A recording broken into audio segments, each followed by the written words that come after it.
joined by Mutlu Siviroglu. He's a Kurdish affairs analyst based in Washington, D.C. How fragile is the current ceasefire in northeast Syria, and what are the main obstacles to making it hold? Give us a sense of what the Kurds are saying on the ground. Like you mentioned, the situation is very dire, and the ceasefire is by name only. Since the very beginning, the moment ceasefire is announced, it's violated. So there is really not a ceasefire on the ground.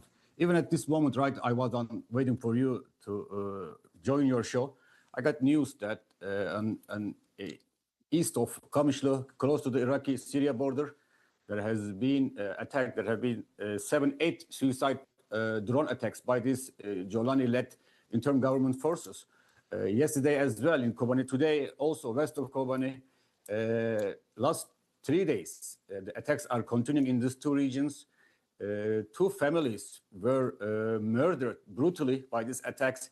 So really, the more we witness, we observe what's going on the ground, the more the general notion is that ceasefire is just a tactic to regroup, to keep Kurds busy, to manipulate international community that there is a ceasefire in it. But in reality, there is no ceasefire. Attacks against the Kurdish people are ongoing. Kobani city is still under siege. Some 400 people, you see the pictures, the video that I shared yesterday. People are forced to boil snow and melt the snow to drink water. This situation is this terrible.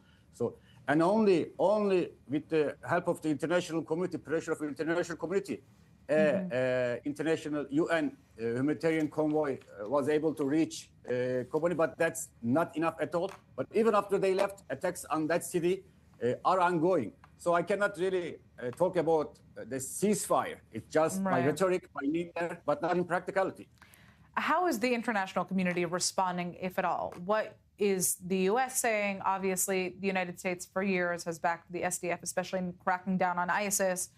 Where is the U.S. to be seen in all of this, or any other Western nation, for that matter? Yeah. I mean, if you talk about U.S., the American public, the media, majority of them, I think they are not happy what's going on. They are disappointed. Just a few minutes ago, Senator Lindsey Graham once more stated that we cannot abandon our allies, Kurds. So there are voices, there are constant voices. A few days ago, Wall Street Journal released a very strong editorial. So we cannot talk about a homogeneous America, US. But the current policy that is run on behalf of US is that everything is fine. There's a ceasefire. Syria is opening a new page. All minorities, ethnic, religious minorities are represented, but reality far from that. And there are so many people in Washington, where I am, that disagree with this view. And there is a growing voice to ask President Trump administration to reverse this path, as this is a very dangerous path. We see that yesterday, Al-Hol camp, this is the video that you're showing, Al-Hol camp, there were some attempts, many people reportedly ran away from there. The ISIS jihadists that ran away from the prisons formerly under Kurdish supervision, they are at large. CENTCOM is now trying to take those people to Iraq, when if there is a functioning government, if this government is capable of fighting against ISIS, why is this transporting these militants, hardcore militants to Iraq then?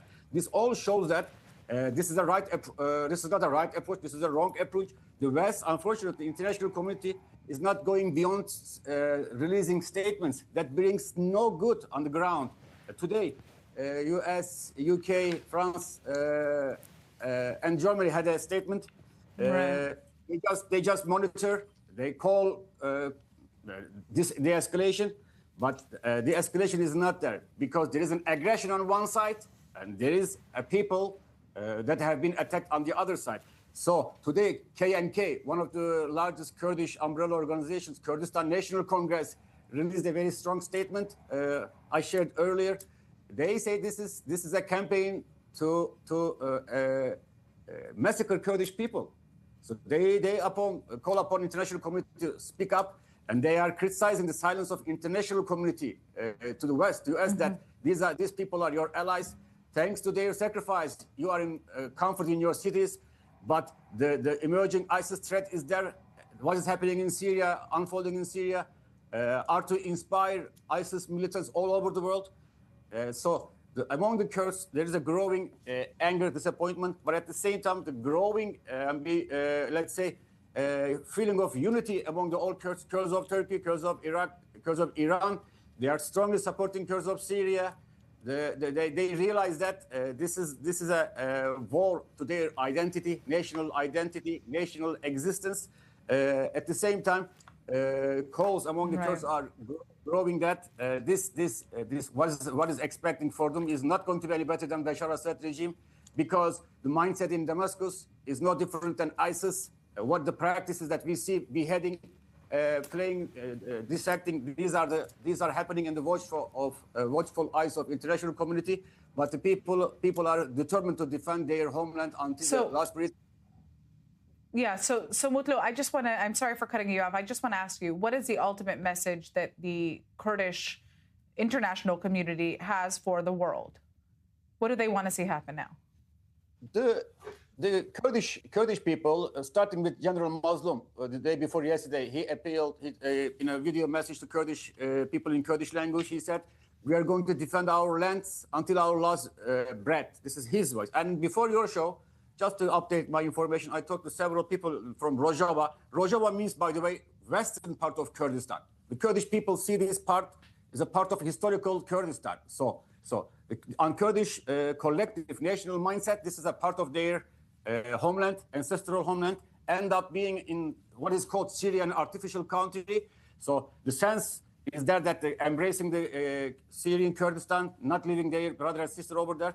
Kurds say, this is our land. This is our ancestral land. We are not going anywhere. We have fought for our language, for our culture, for our identity. And we defeated the ISIS thanks to our sacrifices, 15,000 sacrifices. The world is a safer place now. This is not the way it's supposed to be. The world international community should show some solidarity, should stand up for the Kurds. But I see, as an analyst, I see that international communities, especially not the government, but public, are speaking up more and more. They stand with Kurdish people. They see that what Kurdish people, as secular people, pro-Western, always protected vulnerable minorities under their control. More and more people stand. And in Israel too, I see that. I see that more and more people talking. People want to hear that. They want the West not to forget that the sacrifices they did, the fight they did for them, and they want, at this very critical juncture, everyone to speak up for them. All right, Mutlu, I'd like to thank you so much for joining us.